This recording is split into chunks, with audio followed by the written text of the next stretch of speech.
Hey y'all, it's Slaymas Day 7 and we're going to be doing these knotless braids using the natural parting method, and I also use Janet Collection braid hair. So if you want to see how I did these braids, then tune in with your girl.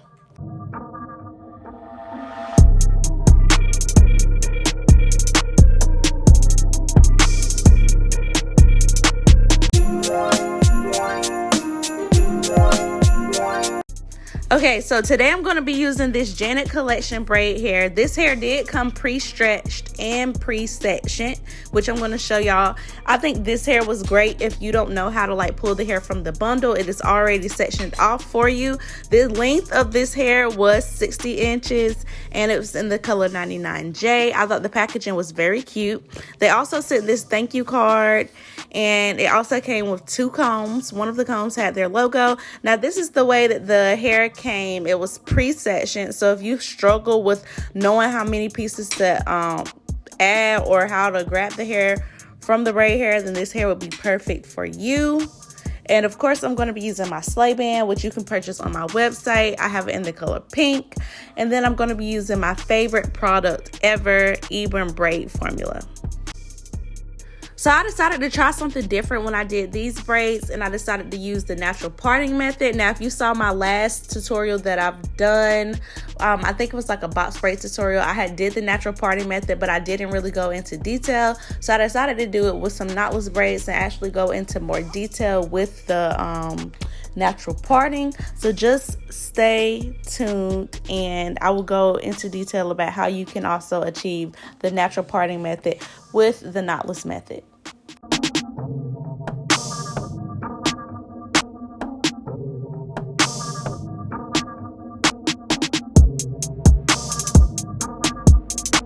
Okay, so with this Janet Collection hair, it reminded me of like easy braid hair texture wise. It wasn't like the same texture as your Expressions braid hair would be. And I did notice that it tangled a little bit at the ends, but of course you can just pull through that. So I'll rate the hair about an 8 out of 10. Yeah, just because of the tangling, and then like the texture is kind of like easy braid hair a little bit. But other than that, I didn't really have any problems out of the hair. And like I said, it's great if you want to have some hair that's already sectioned off, and it's not going to be like too much work for you to do if you're not used to like sectioning hair off yet.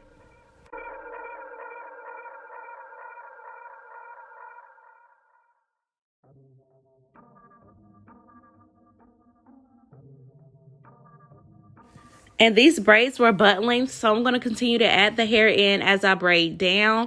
And I'm just going to be showing that as I'm braiding it down so y'all can see exactly like where I stop braiding the hair. So basically when you're doing butt length, you just got to keep on extending the braid until you see that the end of the braid hair is the length of the next braid that's beside it. I'm going to actually show y'all so y'all can see exactly what I'm doing, because it's easier for me to show you instead of trying to like explain it. I'm going to give you a visual of it.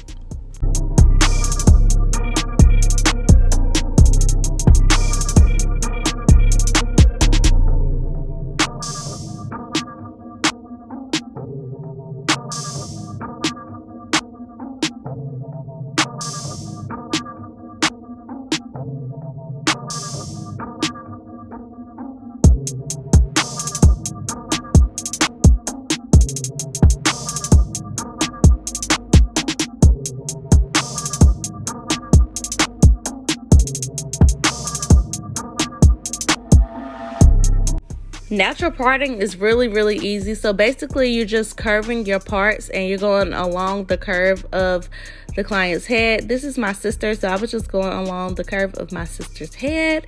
But basically you want to do like little like C shapes as you're parting, and they should look like little like umbrellas basically. I'm actually going to show y'all how I do the parting like as I get more into the video.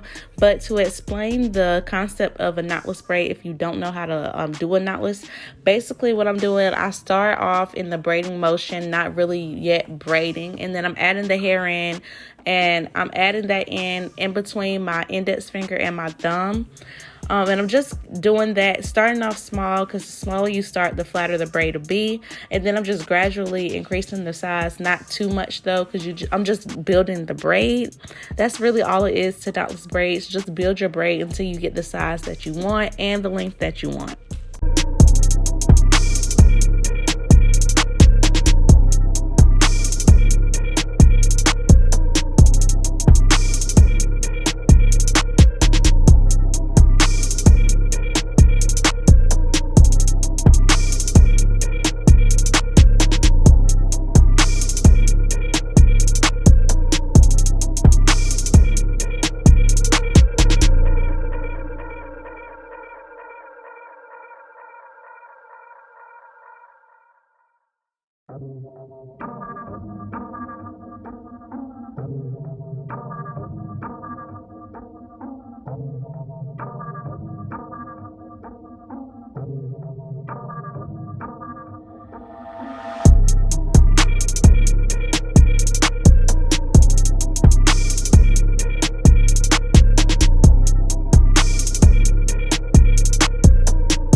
When you're doing natural parting, what I like to do is just go in a diagonal, and I'm just going in a diagonal curve basically.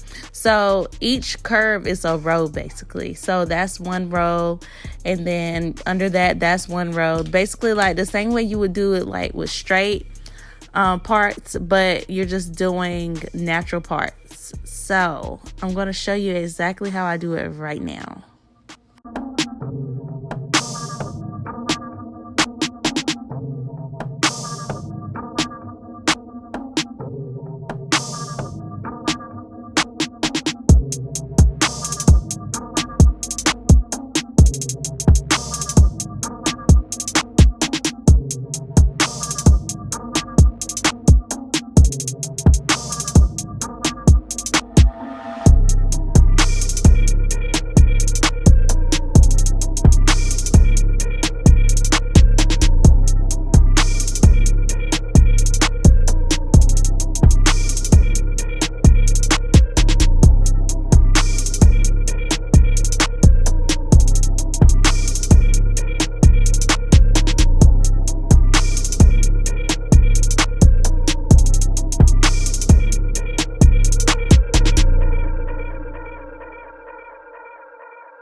I'm using Vigorol foam to set her braids. This just lays down any flyaways and it gives it a nice sleek look. And I'm also going to dip it on camera so y'all can see how I dip these braids. Dipping this hair was pretty simple. I did have to brush through it before I dipped it to get like all the kinks and tangles out the bottom of it. But other than that, it was fine like after I sealed the ends.